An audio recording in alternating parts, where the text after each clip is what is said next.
I'm Dan Ryker, and if you're starting to take live video lessons from me on piano or guitar, then this video is for you. Because I want you to think about how you're going to set up. The way you set up for lessons can really affect the quality and effectiveness of the lessons. So I'm going to be sending you high quality audio and video. But if you send me low quality audio and video or put your camera in a weird place, it's much harder for me to give you good feedback. So here are some tips on a good setup for live video lessons. The first thing is to position the camera in the right spot. So use horizontal view, not like up and down, but side to side like this video is. Try to position the camera so any bright lights or windows are facing toward your face instead of backlit, because you'll appear more shadowed. And then you want it so your hands and your face are visible, but closer is better.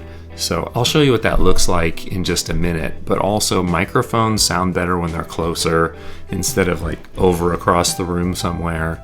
And I have a vision impairment, so bigger is better for me also. And then try to be in a quiet room if at all possible. So this is really good positioning for piano lessons. You could imagine that I'm sitting next to you on a high stool and the camera is a bit above the keys and out in the room. And then my face, or like where you would be, is on one side of the screen, and then the keys are on the other side of the field of view. And then the view that I have is, I've got a great view of the keys. I can see your positioning at the piano, and then you can just turn to the side to be able to see your screen and for us to be able to talk. This is good positioning for guitar. You can see the whole guitar and you can see the face in the field of view as well. So when you're trying to position your camera, it really helps for tablets. If you have one of the mounting clips, you can get them to be able to mount onto camera tripods, or that will clamp onto the tubing of microphone stands or music stands.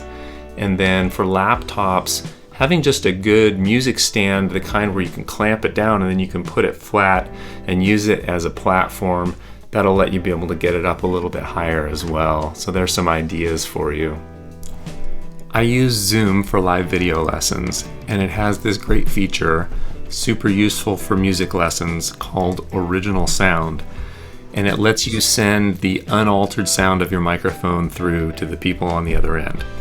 And so all of the video services, FaceTime and Skype and whatever, they all try to figure out what is background noise and turn it down. But that is not a good thing when you're playing piano or guitar and it decides that your music is background noise and it turns you way, way down. It's like almost impossible to hear what you're playing when that happens. So here's how you use it.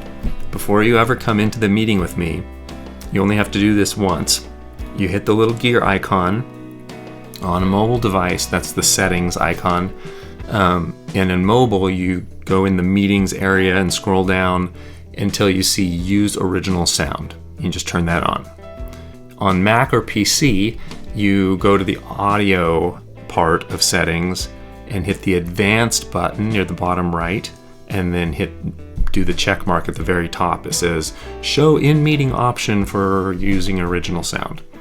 And then while you're on that page, also disable, there's two options for background noise suppression, and just disable those. Then go back one page and turn off the little checkbox for automatically adjust microphone volume. And then you're good to go.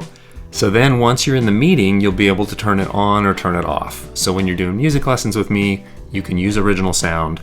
When you're using Zoom for something else, you can not use original sound because you probably want it to turn down background noise at that point. So, best of both worlds. Try not to use a phone, because a bigger screen makes it easier for me to be able to show you fingerings, or when I share my screen with you to be able to point out details on the music. Use the best device that you have, not like the old backup device, because newer devices almost always work better, sound better, look better, which makes a difference in what you'll get out of live video lessons. Consider using a USB microphone. You can certainly use the microphone in your device, but an external microphone that plugs in with a USB cable is really easy to use, and it can make a huge improvement in your sound, and that can help me coach you even better. Be careful not to overload your internet or Wi-Fi during our lessons. Some of the things that could do this are other people in your house who are video chatting at the same time, or streaming video or movies, or downloading files. You might also find that there are some apps or programs on your device that are also accessing the internet, and by closing those, you might dramatically improve the connection quality. A solid internet connection is really important, and one of the things that can mess that up is not being close enough to your router. I've seen this make a huge difference for some people, and you could test it by just getting an app for your phone and walk around the house and run that test in different places, and then you'll know if you're losing speed or internet connection quality. And then maybe you'll have to get closer to your router, or you could use Ethernet cable to make a wired connection to your router, and that can make a huge difference. Ethernet cable is really inexpensive, so that can be a good solution, and you can even get a little adapter that will let you connect Ethernet cable to your iPad, and as soon as it's plugged in, the iPad will just start using that wired connection, and there's no question of Wi-Fi dropouts.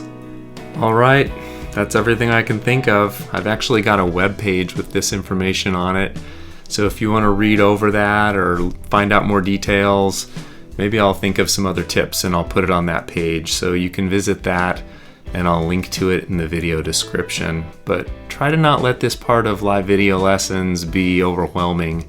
Just realize once you think it through a bit and you figure out your setup, it'll be there for you each week and it'll be easy.